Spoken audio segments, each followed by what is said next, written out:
Halo gengs, selamat datang kembali di channel Pyram Adventure. It's not a game, it's a rich thing. Di negara kita, Indonesia, The North Face atau TNF cukup dikenal sebagai brand yang menjual segala macam keperluan untuk mendaki gunung. Hal ini juga disebabkan karena kegiatan mendaki gunung cukup digemari di Indonesia karena salah satu faktornya, Indonesia pun memiliki banyak gunung. Dan di antara banyak produk outdoor yang lainnya, brand yang paling populer memang yang satu ini, The North Face. The North Face berawal dari sebuah toko retail yang menjual peralatan untuk memanjat gunung. Tidak hanya terkenal sebagai brand perlengkapan outdoor dengan sejarah panjang di dunia panjat gunung, kepopuleran brand ini juga merambah ke dunia fashion di tahun 90-an di kota New York. Dalam video kali ini, Pyram Adventure akan membahas fakta-fakta dari brand The North Face, atau yang sering kita dengar sebagai TNF. Penasaran apa aja? Mari kita simak videonya.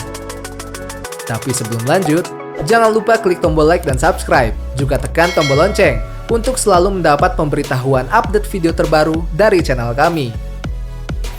Sejarah brand The North Face.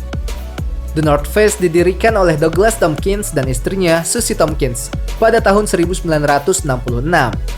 Pada awalnya, brand ini hanya sebuah toko kecil di sudut kota yang dikenal sebagai pengecer peralatan pendaki dan backpacking, sebelum akhirnya menjahit dan memproduksi pakaian mereka sendiri.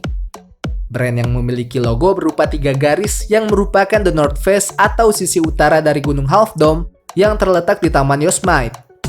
Kepopuleran The North Face di kalangan pendaki gunung secara alami mengarahkan perkembangan brand ini dari grosir menjadi sebuah manufaktur. The North Face sudah beberapa kali diakuisisi oleh berbagai perusahaan, mulai dari Odyssey Holdings pada tahun 1988, G.H. Whitney & Co., Kesson dan William S. McFarlane pada tahun 1994, dan terakhir pada tahun 2000, The North Face diakuisisi oleh VF Corporation dengan harga 25,4 juta US dollar. Konflik.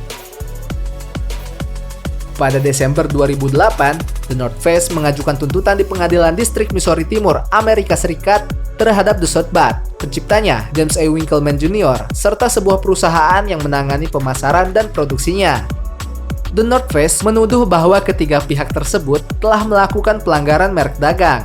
Setelah pengadilan memerintahkan adanya mediasi, kedua pihak akhirnya mencapai kesepakatan damai pada tanggal 1 April 2010. Namun pada bulan Oktober 2012, Winkelman mengakui telah melanggar kesepakatan damai dengan The North Face dan setuju membayar 65.000 US dollar, akan terus dikurangi 1.000 US dollar untuk setiap bulan yang telah tidak dilanggar. Pada Mei 2019, Leo Barnett Taylor Made, seorang agen marketing untuk The North Face Brazil, mengakui telah menaruh foto-foto yang menampilkan produk mereka pada semua destinasi wisata populer di Wikipedia, sebagai upaya untuk meningkatkan exposure. The North Face pun meminta maaf atas kejadian ini dan akan segera menarik penempatan produk ini. Filosofi logo The North Face. Nama The North Face sebenarnya merujuk pada wajah atau bagian utara gunung apapun di belahan bumi utara. North Face adalah bagian paling berbahaya dari gunung. Para pendaki mengerti bahwa rute terdingin dan paling sulit untuk didaki biasanya menghadap ke utara. Dengan mengingat hal ini, nama produk mengisyaratkan daya tahan, ketekunan, tantangan, dan banyak sebagainya. Salah satunya, bagian North Face yang paling berbahaya di dunia adalah dari Gunung Eiger yang hingga hari ini masih sulit sekali untuk ditaklukkan.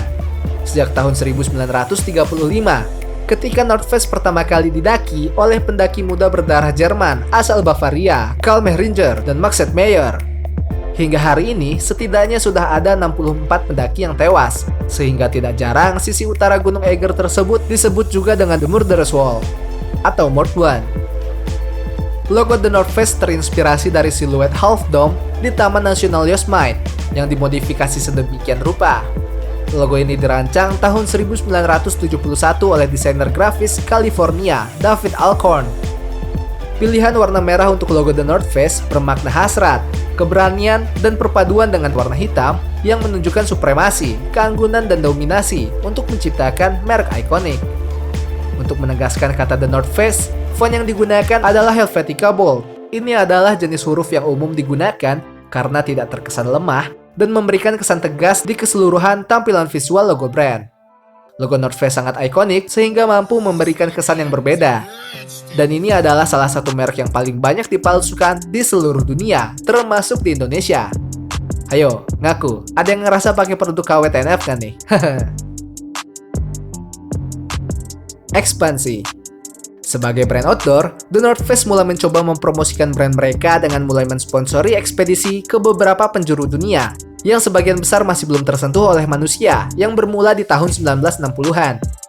Hal ini tetap berlanjut hingga saat ini, menjadi tradisi kebanggaan mereka, dan juga akan terus-menerus memperkuat slogan brand mereka, Never Stop Exploring. Sekarang, lebih dari 50 tahun setelah toko sederhana The North Face dibuka, hingga saat ini, brand ini tetap konsisten dengan produk mereka, mendorong batas-batas inovasi, sehingga konsumen dapat mendorong batas eksplorasi. Membawa explorer ke berbagai belahan dunia yang tidak pernah tersentuh dengan tangan manusia sebelumnya. Nah, itulah tadi fakta-fakta tentang brand outdoor ternama The North Face. Semoga informasi ini bisa menambah pengetahuan kalian tentang sejarah dan kisah brand tersebut. Jangan lupa untuk selalu memberikan saran, masukan, dan pendapat kalian di kolom komentar ya. Sekian video kali ini, selalu nantikan video selanjutnya dari Pyramid Venture.